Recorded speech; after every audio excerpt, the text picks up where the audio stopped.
Today, I wanted to do a little bit different of a video than normal. I want to share my thoughts on 137, the good and the bad. Just give you kind of my general first impressions, or I guess you could say first 2 week impressions, or whatever the case may be. I'm going to cover the nations that I've played. That's going to be the Mesoamerican nations, and then the HRE focusing nations. So let's say Austria, Bohemia, and Hungary. I'm also going to talk about Germany and the HRE a little bit, as they are both changes as well. Before we get into anything, know that I love EU4, and I'm going to say some negative things about some areas, but of course, it's my favorite game. So take that as you will. I'm going to start with talking about Austria. If you guys don't know me, Austria is my favorite nation, probably my best nation. Let's just say it's a nation I have the most hours on. So, of course, the Austria changes, I'm going to have a bit of an opinion on because I played this nation more than anyone. So, I'm going to give you my thoughts from, before and after perspective. So, I'm just going to start from the top of the mission tree. I like that secure electors is easier, it's less annoying. 4 electors and the relations are less, so it's just definitely something you could do day one. So first we have this branching mission tree, which I think is actually really good. Like I love that you have the Germany path. Like I think the Germany path is unironically like really fun and something that I would definitely do again. And we'll talk about Germany a little bit later here. But first let's cover the HRE path. This mission here, Imperial Ascendancy, is just, yeah, it's nicer. I like it. I thought it was kind of stupid before. So I think that's a good change. Just, you can also have opinion. So like if you're friends with Brandenburg, you don't just have to kill him because quota or something, right? Like that feels way better. So win for that. And I think Imperial border is more or less the same. So far so good. These things are all good. I like them. I've always found this Holy Empire mission a little stupid, just with the way the HRE is. Like by the time you would want it, the game doesn't go that long. Let's just be honest. So it's not really a useful mission, in my opinion. Imperial Capitals is kind of a weird one. It gives you a little bit of authority. I'm fine with it. It's 5% authority. It's a lot of dev. Like it's a trade-off. You're only going to get it like later into your revokes. It's perfectly fine with it. This one's not really going to be relevant because, again, this isn't happening. So these submissions aren't really relevant to your revoke, right? This one's really good. It gives you the extra missionary strength and, more importantly, the imperial authority modifier. So that's just for getting Rome in the HRE. And I've actually played around with doing this like early, but it doesn't really make much sense. Like I think in one campaign I decked on them a bit early to try it out. It's not bad necessarily. Like the AE is not really that big of a deal, but I just don't really see the point. Like it's just not enough authority to justify it. But really, these missions are fine with me. This group missions, perfectly happy with. Same with the branching part. Italian ambition, this is great. Like it makes the reigning in Italy just less painful. I'm perfectly happy with that. And really, same with all these missions. Like PU on Naples, sure, you have to take Milan first, so you're probably not doing it until after you revoke. Which, yeah, I don't mind if you get a PU at that point. I won't go through these missions here, but they're all, I like them. They're fine. Now, here's the mission that I find really interesting because it kind of ruins your authority if you want to play the normal style. What I mean by that is if you want to PU Bohemia, then you're not getting the Imperial Growth modifier or the extra authority. So there's some sort of argument to be made there, which I think is beautiful. I love situations like this where there's a choice and that choice feels like it matters, if that makes sense.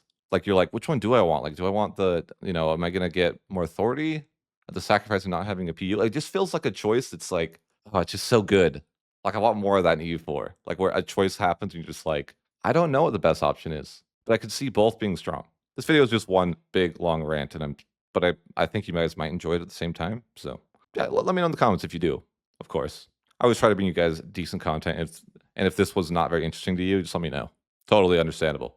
And also, guys, I want to know what you guys think in the comments. Like, I want this to be a discussion that between you guys and even me. I'm just going to try to respond more than normal on this one. I just want to know what you guys think of 137 as well. So this mission, very interesting. I like it. Now, here's the one that's really weird. The PU with Poland. It's a very interesting one because if you can PU Bohemia first before he does the Jagillion event, you can actually get the PU with Poland straight away. And that makes a lot of arguments like, is it worth it to do that or not? And in my testing, I've actually thought that it wasn't worth it. The reason being is because you're just not getting authority. If you guys follow my channel, you know that I like to get Burgundy into the HRE first. But if I don't do that war early, then it becomes kind of awkward to do that war because the specific strategy is get in here and then take his capital. But he starts taking this stuff, it becomes a lot more aggressive for you to go in there and take it. So it definitely makes the Burgundy strat more awkward. And also, there's a lot of HRE land. You're just missing out on a lot of authority. So in my sense, that's why I think the Burgundy strat is just better because it kind of ruins the Burgundy strat if you go for this first. And really, you're not getting authority for adding Poland as an like you don't need Poland as a subject. He's very good as an ally. So that's my second argument for why I don't like it. However, I would say if you're playing the Germany route, it's a fantastic thing to do. So keep that in mind. I'm not saying this is a bad strategy all the time. I'm saying I don't like it for the revoke strategy style. But for the Germany strategy, I think it's going to be great. But I have to commend this again for having that kind of like feeling of a choice. Like you can do this strategy, but there's consequences to, you know, it's I just really love the feeling of that in EU4 where you have impactful decisions that it could go one way or the other. Like I could be wrong about this totally, right? But I think both are viable. Moving on here, like these missions aren't very particularly, they don't really do much. Not much to say about this. The missions are fine. I don't mind them. So we get a Restoration Union, kind of just like the old mission here. Like it's fine, right? Like this part of the mission tree again doesn't bother me, and honestly, I think this part is better than it was before. But we do start to get a little bit concerning when we have so much authority being given to us because this has authority. We definitely we have access to even more authority than we did before. That's a fact. Revoking is just easier in 1 through 7. Straight up. There's no argument there. These missions I don't really care for, like whatever. They're kind of the same as before. Just ignore them. And here's the part of the mission tree that I really don't like. Specifically, the Iberia relations one. But let's talk about this one as well. The Reclaim Burgundy. So Reclaim Burgundy gives you a government reform that gives you 10 diplomatization cost. The issue with that is that you already have another 10% from AEIOU and another 15% for just being you, I guess, like, your national ideas. And then we have another 20% annexation cost from this, given only for 20 years. But hey, why not just save the mission until you need it? And then we also have another mission with another 10% here, again, for 20 years. So Austria by itself has 55%, we'll call it potential diplo annexation cost. If you take influence and admin on top of that, of course, you're getting 25% annex cost from there and then just from the policy. And by the way, influence admin are just really solid choices. Like, it's not like you're going out of the way to do this, right? Like, these are actually ideas that I would just pick in my Austria game. But if you do these ideas by yourself with no tag switching, you're getting the 95% diplo annexation cost. I feel like that's just a bit too strong for one nation to be able to get 95% annexation cost while going for ideas that are basically what you want to go for. That just doesn't seem like it's reasonable to me. And I know people are going to call me silly for being like, oh, you want a single player game balance, but I do. Like, I want my experience not to be so easy that, like, I want there to be like a middle ground. Like, this is fun because it's hard. Giving someone 95% diplomatization cost is kind of just silly. Like, to the point where I've annexed Spain in 3 months. Like, that just doesn't seem very reasonable. And speaking of Spain, that's my second big problem with Mission Tree. I feel like the ease at what you get Spain is too much. Like, I don't feel like you should just be handed Spain for getting 4 provinces in Iberia. That's just unreasonable. In my opinion, again, guys, in my opinion. And again, we have even more authority for this defeat the French mission. So we're just going to get to the point where we're like, we're getting so much authority. So now let's talk about this bottom part of the tree, because, I mean, we talked about the rest of the tree. You might as well cover the bottom part. This mission is frustratingly annoying. I feel like if you want to get an early game, you have to not have mana privileges for like a while. Like, I don't actually think it's worth shooting for until like the 1500s. And that's kind of just annoying in some ways. Like, I'm like, I can't access this part of my mission tree till the 1500s. Like, it would be nice, but it doesn't feel worth it. And it's just an annoying, like, arbitrarily goal of like, it's hard to get 40 crown then because you want to grant mana privileges early. So it's a little bit weird. I like this Austria Silver. It's fine with me. I have no problems. I feel like the governing province cost from this one is just kind of bad and would never be worth it. Interesting idea. More so, it's just too tedious to try to grant that. Like, by the time you'd want it, it would be way too tedious. Can you imagine you own like all of Europe and just going through each state, giving out the edicts? Like, that would be painful. And I don't think it's like worth it until the late game. Again, like, just because I don't think this mission is particularly useful, I still think that's totally fine. I'm not upset about it, right? So this mission's fine. This mission, Vienna Waltz, fine. This mission's fine, right? Like, again, look, we're getting this Diplo rep +2 and then diplo annexation cost. I think it's too strong personally. And then you have to talk about like this mission here that gives you even more diplo rep. And shift to balance gives you even more diplo rep. You have a nobility privilege that gives you up to +2 a month, which isn't even that hard to get. Like, they're just too good. Like, you're giving them way too much diplo rep, way too much annexation cost, and way too much authority for free. I like a good challenge. So for me, where there are some really cool quality of life things in this mission tree that I love, part of it is just too overpowered for me to really enjoy it as much as the old mission tree. Anyhow, that's just my thoughts. And again, I'm not going to go into as much detail with the other nations I'm covering. I just wanted to go into detail because Austria is like my favorite nation. So the TLDR, if you guys didn't make it through my rant, was there's some really good things about the mission tree. Parts of it make it too overpowered to not be as fun. However, I love the Germany path, and I definitely love parts of the mission tree. Like certain parts of the Austrian mission tree are fantastic. I think we're just getting too strong on some stuff. So let's move on to Bohemia. I don't have a ton to say about Bohemia because I didn't play them a lot prior to the patch. Obviously, the Golden City thing was not ideal that they released it in a state that was broken. And the patch will always probably be remembered for that in some ways. But overall, the mission tree is not that bad. I think it's just a solid mission tree. Nothing too strong. Like, I'm happy with this mission tree. However, it feels like we might be giving it too many PUs. Like, do we need the PU over Poland and Lithuania? I think that might be a little excessive. Maybe we're leaning a little bit towards the overpowered side. We can briefly talk about the Hungary tree. And I have a very similar opinion about the Hungary tree, that it's definitely solid. It feels maybe a little bit too strong, especially it's pretty easy to get the PU with Poland really early. You literally only need like 2 months. So you'd actually be like super unlucky if you didn't get the PU with Poland, to be honest. And I feel like it's kind of weird that these nations over here start to kind of really feel like the same nation almost, because all three of these nations have PUs on each other, which maybe historically makes sense. I don't know.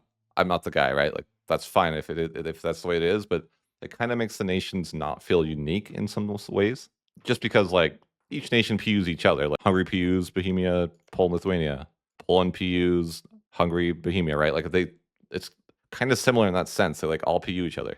In a way, though, I think that kind of does a disservice.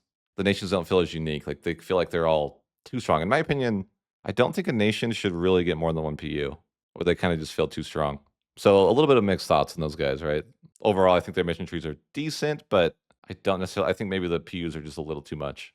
I would be perfectly happy with one PU, but I think the level of PUs is just too much. Especially when you add in Burgundy to the fold, right? And all these nations are very good at getting Burgundy to PU. None of them will struggle. But I think for a final review, Bohemia and Hungary feel better. But Austria feels better, but then worse because they're too good. Like so in a way they feel great, right? Austria feels so great, but then that becomes a little too great to the point where you're like, I'm way too powerful, and now I'm bored. So let's talk about Germany.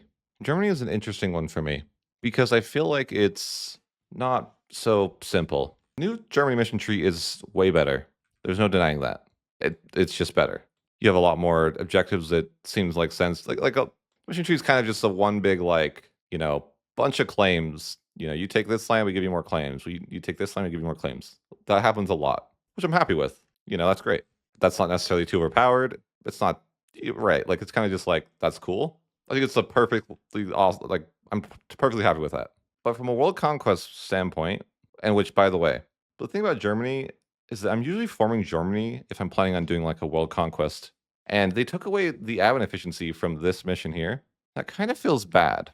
So it's kind of like we have this great new mission tree. In the cases that we would actually want to be forming Germany, they were nerfed. So like it's kind of a mixed bag, right? I'm not necessarily mad about it, but I didn't think they were that overpowered. Like I don't think having 5 admin efficiency is unfair in the mission tree. I know they have 5 in their ideas, guys, but I'm talking about their mission tree. Also, this mission here seems so underwhelming to me. You have to do a lot to get to this at the bottom here, and it doesn't feel like you're getting much of a reward. So in a simple version, they nerfed this mission tree to what feels like you're getting no value, and that makes them worse, but their mission tree is better. I hope that makes sense. It's kind of weird. So you have less reasons to form Germany, but you're happier if you do, like I guess. Now let's talk a bit about the tree. Now my mission tree is all sorts of broken, and that's a bug. That's fine. I'm not mad about bugs, guys. That's totally fine. But the point that I'm showing you is the actual mission tree. Kind of just ignore the extra nonsense this is going on. But they massively buffed the HRE. You can see here the HRE gets war score cost for study religions and an additional missionary. They get max effective absolutism plus 20%, which is something like 10 admin efficiency. So that's pretty huge. On top of that, they already have 20 max absolutism and plus 10 max effective absolutism. That's super powerful. They also have a mission here that gives you plus 200 gov cap and plus 5% CCR, which is pretty significant. And then they have this mission here that unlocks the Iron Crowned ruler personality.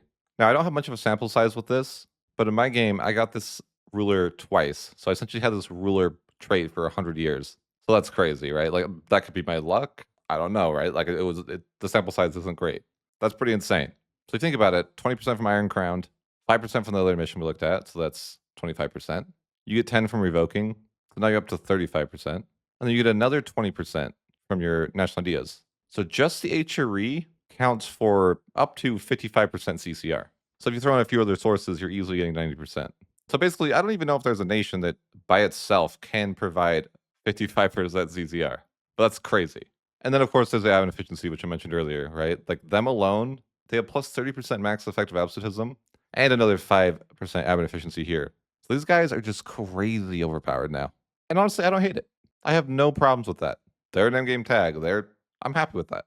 That's a bonus for me. But the problem becomes like, why did you make the H3 so much better than Germany?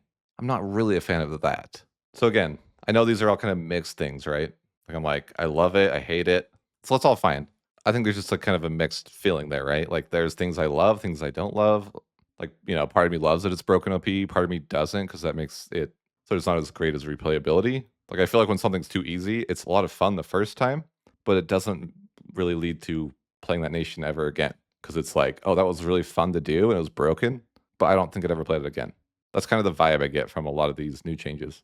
Now we're going to talk about Mesoamerica. And it's going to be a similar type of thing to Europe, where it's like, it's so broken that it's fun, that it's, kind of crazy. But then you kind of are like, I'm kind of bored. And there's not much replayability because it's so easy. My biggest issue that I have, so let me show you guys real quick by using commands. So we're going to be looking at the Mesoamerica tribe or tributary. Obviously, it's really overpowered. A couple things to talk about the changes of the Aztecs. Before you would lose all your subjects and now you don't, which I think is just unnecessarily easy. And the reason being is because the new Mesoamerica tributary interaction, I think it needs to go, personally. The demand sacrifices option. So this button lowers your doom by 10, but makes all your vassals get plus 10 liberty desire. Now, the problem with this is that, well, for one, it's power creep like crazy. Because this sacrifice ruler or sacrifice heir are now, they got power creeped out of the game. Let's just be simple. Because I'm only getting 8, but I also lose 15% more liberty desire per subject, and I lose the 100 opinion. I don't even lose opinion for demand sacrifices. So you can see it's like, it literally got power creeped out of the game, right? You would never press those buttons unless you're just like role playing and it's fun or something, right? You're like, oh, I can demand a sacrifice from your ruler or something cool, but that's not how my mind thinks, guys. Okay, let's be honest. And I think my main issue with these guys is that they're just so overpowered. They have the OP colonization with the frontiers, and more importantly, they have high American tech that you can get before the Europeans arrive pretty easily. But even if you didn't, let's say that you weren't cheesing in any way, that's fine. Even if you're not cheesing at all, it's still easy to get high American tech before the first war with Europeans. So how silly is it that the Europeans are going to be possibly disadvantaged by fighting you? And you don't even have to deal with like diseases or anything. Like, I want it to be difficult. It's literally, it should be difficult. It's what I signed up for. It's like the Europeans should be scary. They should show up and I should be like in panic mode, right? Like I'm getting European diseases. They've got way better armies than me, but I don't feel that way anymore. I show up and I'm better. Sometimes they don't even deck on me. I'm just too strong. And anytime I've actually fought the wars with high American tech, they don't stand a chance.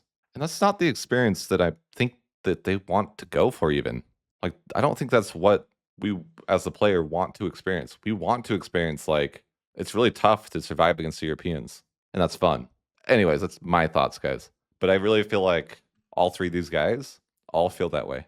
And I don't like that they're so similar, the three mission trees. They almost feel as copy pasted. So that's a second critique. So in my opinion, Mesoamerica is just worse overall from the patch. So I think Europe definitely it's like arguable, it's debatable. There's some there, but Mesoamerica, I just feel like flat out the experience is much worse for me. It was fun the first time that it's broken OP, that's fun, but the replayability just is not going to be there for me. And so guys, I haven't played all the nations in the new DLC, right? I just wanted to give you my opinion on what I played so far. And I would say I have probably more negative than positive to say about the 1.37. I feel like it was a very ambitious idea to just try to update so many nations at once. And yeah, it does make me feel like they're kind of busy working on EU5, and that's fine. Like I'm not completely like, oh, this is terrible. Like it's something for us to do before EU5 comes out. But I still think that I would have preferred, maybe we had more play testing to find the right balance. But but at the same time, I understand. So I'm kind of two minds on this patch, right? I'm kind of like, it's a fun thing to do at the end of EU4 before EU5 comes out, but it kind of loses replayability fast. Given there's a lot of content I haven't tried yet, right? So my opinion is based on what I played so far. And if you guys enjoy this, I'll probably do a follow-up when I have played all the other nations. So if I was to rate it, I would just say I have a mixed review on it. I don't think it's terrible. I don't think it's great. I think that 135 and 136 were so good that the bar was set pretty high for me. And so the hype did not meet my expectations. But that is because of 135 and 136 really hitting the mark. But guys, the point of this video is more to hear what you guys think. Am I alone on these thoughts? How do you guys feel after 2 weeks? And guys, I'd also appreciate feedback on this video style because it's something I'm just trying out. I don't really do this on my channel. So if you guys like it, I might do it again. But at any rate, hope you guys have a great day. We'll catch you in the next one.